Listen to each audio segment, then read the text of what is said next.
যখন আমরা তরুণ দলে ঢুকছিলাম দমদম পার্কে, তখন সেই সময় ওদের মানে টিম ইন্ডিয়া মানে আমরা আমরা জিতে গেলাম। Congratulations team India for Asia cup.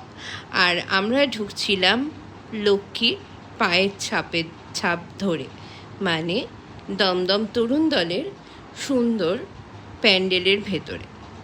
সত্যি বলছি, প্যান্ডেলটা ভীষণ যে হাইক হয়েছে একটা, সেরকম কিছু না। বাট দেন ধীরে ধীরে যখন তোমরা ভেতরে ঢুকবে, মানে মা যেখানে আছেন সেখানে ঢুকবে, সেই জায়গাটা অপূর্ব, খুব সুন্দর concept.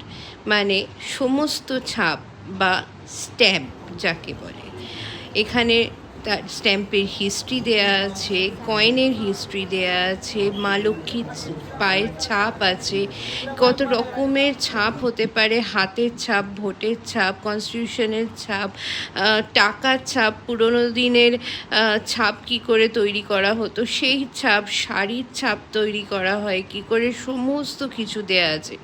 And it's beautifully decorated. প্রথম দিকটা মনে হবে যে কি করলো, কিন্তু ভেতরে যখন যাবে তখন ভালো লাগবে।